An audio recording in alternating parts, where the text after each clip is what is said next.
समय गोरखनाथ जी ने देखा कि स्वामी रामानंद जी काशी में वैष्णव पंथ का ज्यादा प्रचार कर रहे हैं और नाथ पंथ सिकुड़ता जा रहा है। इसीलिए गोरखनाथ स्वामी रामानंद जी के साथ गोष्ठी के लिए काशी शहर में आते हैं। स्वामी रामानंद जी, जो काशी शहर के प्रसिद्ध संत थे और वेदों के मर्मज्ञ ज्ञाता माने जाते थे, उन्होंने अपने 1400 ऋषि शिष्य बना रखे थे और ज्ञान प्रचार के लिए भी उन्हें जगह जगह भेजते थे। उस समय कबीर परमेश्वर जी ने स्वामी रामानंद जी को अपना गुरु धारण कर रखा था। वैसे तो कबीर परमात्मा जी को किसी को भी गुरु बनाने की आवश्यकता नहीं थी, परंतु कबीर परमात्मा इस बात से परिचित थे कि आगे आने वाले समय में लोग ये सवाल उठाएंगे कि कबीर ने भी तो गुरु नहीं बनाया था, इसलिए गुरु बनाने की कोई आवश्यकता नहीं है। इस बात को ध्यान में रखते हुए कबीर प्रभु ने स्वामी रामानंद जी को अपना गुरु बनाने की लीला की। एक दिन स्वामी रामानंद जी के आश्रम में गोरखनाथ जी का एक सेवक उनसे मिलने के लिए गया। उस समय स्वामी रामानंद जी आश्रम में अपने शिष्यों को ज्ञान उपदेश दे रहे थे। अलख निरंजन स्वामी जी। राम राम नाथ जी। स्वामी जी, हमारे नाथ जी बहुत पहुंचे हुए सिद्ध पुरुष हैं। वो आपके साथ ज्ञान गोष्ठी करना चाहते हैं, इसलिए मैं आपको अपने गुरु जी के आदेश अनुसार आमंत्रित करने आया हूँ। उन्होंने कहा है कि ज्ञान चर्चा में जो भी विजयी होगा वह अपने शिष्यों समेत जीतने वाले का शिष्य बनेगा। ये कहकर गोरखनाथ जी का शिष्य वहां से चला जाता है। गोष्ठी की बात सुनकर स्वामी रामानंद जी बहुत चिंतित हो जाते हैं, क्योंकि वे इस बात से परिचित थे कि ये नाथ परंपरा वाले साधु सिद्धि युक्त होते हैं और इन सिद्धियों को देखकर जनता उनको विजयी घोषित कर देगी, जिससे ज्ञान चर्चा का मूल उद्देश्य पूरा नहीं होगा और उस नाथ जी का मुझे शिष्य बनना पड़ेगा। स्वामी रामानंद जी ये सोच ही रहे थे कि तभी 12 वर्षीय कबीर साहिब जी आश्रम में प्रवेश करते हैं। प्रणाम गुरुदेव। क्या हुआ गुरुदेव? आप बहुत चिंतित नजर आ रहे हैं। दास के लायक कोई सेवा है तो बताओ। हे कबीर जी, कोई नाथ जी आए थे और उन्होंने स्वामी जी के साथ गोष्ठी करने को कहा है। कहा है कि जो गोष्ठी के लिए नहीं आएगा तो वो हारा माना जाएगा, और दूसरी शर्त ये रखी है कि जो हार जाएगा वह जीतने वाले का सह अनुयायी शिष्य बनेगा। हे स्वामी जी, संतों को हार जीत की चिंता नहीं करनी चाहिए। हमें उस नाथ जी का सामना करना चाहिए और गोष्ठी में अवश्य चलना चाहिए। फिर मैं आपका दास भी तो आपके साथ हूँ। हे भगवान, आप कह रहे हैं तो मैं अवश्य ही चलूंगा। अब मुझे कोई चिंता नहीं। कबीर साहिब जी अपने मुंह बोले। गुरुजी स्वामी रामानंद जी के साथ ज्ञान गोष्ठी में जाने के लिए तैयार होते हैं। वो वैष्णव पंथी वेशभूषा पहन लेते हैं, माथे पर तिलक, गले में तुलसी की लकड़ी की माला, टोपी, झोली, सिक्का व एक फावड़ी।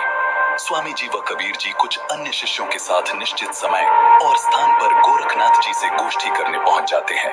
गंगा नदी से 500 फुट की दूरी पर गोरखनाथ उच्च आसन पर बैठे दिखाई देते हैं और बगल में 7 फुट ऊंचा त्रिशूल भी जमीन में गड़ा दिखाई देता है और स्वामी जी के लिए भी आसन लगा दिखाई देता है।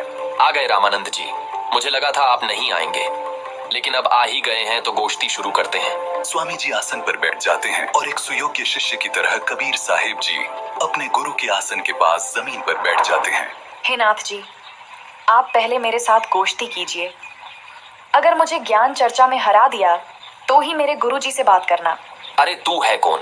तू छोटा सा बालक, तेरी आयु क्या है और तू गोष्ठी करेगा मेरे साथ? पता है मैं कौन हूँ? नाथ जी, मैं तो कबीर हूँ और मुझे मालूम है कि आप कौन हो। आप गोरखनाथ जी हो। कबीर साहिब जी की बात सुनकर गोरखनाथ सोचते हैं कि इस छोटे से बालक ने मुझे पहचान लिया। तू छोटा सा बालक, तू कब से बैरागी बन गया?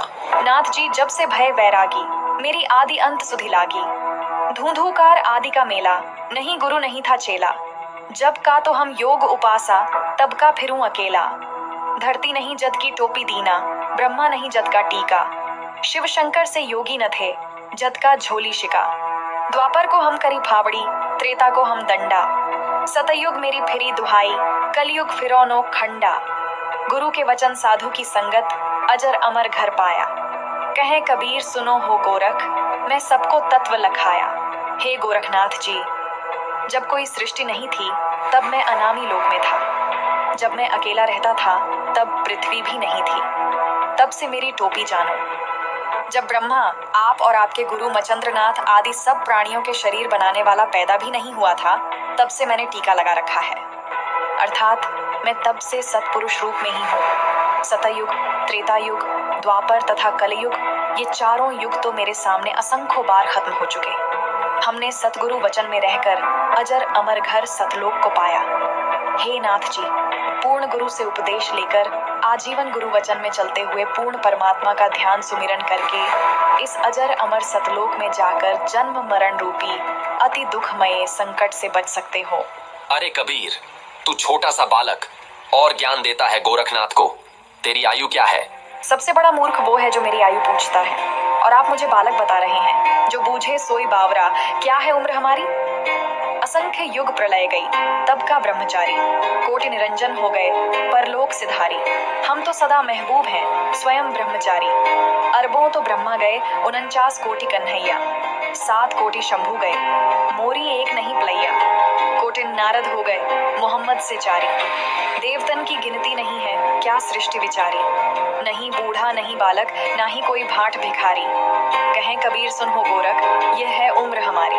असंख्य युग प्रलय में चले गए, तब का मैं अमर हूँ। करोड़ ब्रह्म भगवान मृत्यु को प्राप्त होकर पुनर्जन्म प्राप्त कर चुके हैं। अन्य भगवान जिसका तुम आश्रय लेकर भक्ति कर रहे हो, वे नाशवान हैं। फिर नाथ जी आप अमर कैसे हो सकते हैं? अरबों तो ब्रह्मा मर चुके हैं और 49 करोड़ बार कृष्ण जी की मृत्यु हो चुकी है तथा 7 करोड़ बार शिव जी मर चुके हैं, लेकिन मेरी एक पल भी आयु कम नहीं हुई है। मैं अमर पुरुष हूँ। केवल सत्य पुरुष ही अजर अमर परमात्मा है तथा उसी का सतलोक अमर है, जिसे अमर लोक भी कहते हैं। वहाँ की भक्ति करके भक्त आत्मा पूर्ण मुक्ति होती है, जिसका कभी मरण नहीं होता। हे गोरखनाथ जी, ये उपलब्धि सोहम शब्द के जाप से प्राप्त होती है, जो उसके मर्म भेदी गुरु से मिलता है। उसके बाद फिर सार नाम मिलता है और सतलोक में वास तथा सतपुरुष की प्राप्ति होती है। करोड़ों नारद तथा मोहम्मद जैसी पवित्र आत्माएं जन्म कर मर चुकी हैं, देवताओं की तो गिनती भी नहीं। फिर आम मानव शरीरधारी प्राणियों तथा जीवों का तो हिसाब क्या लगाया जा सकता है। मैं न बूढ़ा न बालक, मैं तो जवान रूप में रहता हूँ, जो ईश्वरीय शक्ति का प्रतीक है। ये तो मैं लीलामयी शरीर में आपके समक्ष हूँ। ये सुनकर गोरखनाथ जी और क्रोधित हो जाते हैं और अपने त्रिशूल के ऊपर के भाग पर सिद्धि से उड़कर बैठ जाते हैं। कबीर, यदि तू इतना महान है तो मेरे बराबर में आकर बातें कर। हे नाथ जी, हम ज्ञान गोष्ठी के लिए आए हैं, न कि ये नाटक करने के लिए। आप नीचे आकर ज्ञान चर्चा करो ताकि जनता को सच्चाई का पता लग सके। तेरे पास कोई सिद्ध शक्ति नहीं है। तू और तेरा गुरु दुनिया को गुमराह कर रहे हो। आज तुम्हारी पोल खुलेगी। अगर शक्ति है तो आओ बराबर में, यहीं चर्चा करेंगे, नहीं तो हार स्वीकार कर लो। ठीक है गोरखनाथ जी। कबीर जी अपनी कुर्ते की जेब से 150 फीट लंबी धागे की रील निकालते हैं और उसके एक छोर को पकड़कर सीधा ऊपर की तरफ फेंक देते हैं। धागा सीधा खड़ा हो जाता है और कबीर साहिब जी उस धागे के अंतिम छोर पर जा बैठते हैं। नाथ जी, अब आप आओ मेरे बराबर में, यहाँ बैठकर चर्चा करेंगे। गोरखनाथ ज्यों ही ऊपर की तरफ उठते हैं, वैसे ही धड़ाम से नीचे गिर जाते हैं।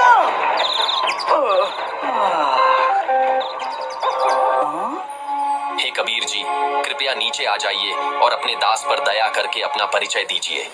आप कौन शक्ति हैं और किस लोक से आए हैं? हे गोरखनाथ जी, मैं तो अवगत स्थान सतलोक से आया हूँ।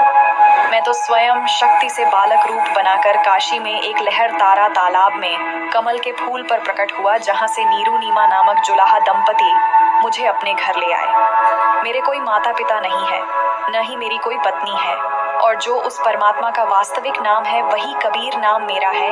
आपका ज्योति स्वरूप, जिसे आप अलख निरंजन कहते हो, वो ब्रह्म भी मेरा ही जाप करता है। मैं सतनाम का जाप करने वाले साधक को प्राप्त होता हूँ। मेरा शरीर हाड़ चाम का बना हुआ नहीं है। मेरा मूल स्थान सतलोक है, जहाँ सतनाम के जाप के आधार से जाया जाता है। नाथ जी, आप ज्योति निरंजन के जाल में ही फंसे हुए हो। न जाने आपके कितने जन्म हो चुके हैं और कितनी बार आप 84 लाख योनियों में कष्ट उठा चुके हो। यदि आप मेरी शरण में नहीं आते तो आपकी 4 युगों की भक्ति को काल कलयुग में नष्ट कर देता है। हे कबीर जी, मुझे आपकी बात पर विश्वास हो गया है, लेकिन मैं आपकी एक परीक्षा लेना चाहता हूँ। मैं दरिया में डुबकी लगाऊंगा। यदि आप मुझे खोज लोगे तो मैं आपका शिष्य बन जाऊंगा। ठीक है गोरखनाथ जी, छुप जाओ दरिया में। ये सुनकर गोरखनाथ गंगा नदी की तरफ चल पड़ते हैं और साथ में दर्शक भी पीछे पीछे चल पड़ते हैं। गंगा के पास जाकर गोरखनाथ जी के बाद गंगा दरिया में डुबकी लगा देते हैं और सैकड़ों मछलियों के बीच गोरखनाथ को पकड़कर तथा उनका असली रूप बनाकर उन्हें किनारे पर ले आते हैं। इस प्रकार गोरखनाथ जी ने कबीर साहिब जी को पूर्ण परमात्मा स्वीकार किया और उनके शिष्य बने तथा कबीर साहिब जी से भक्ति प्राप्त की।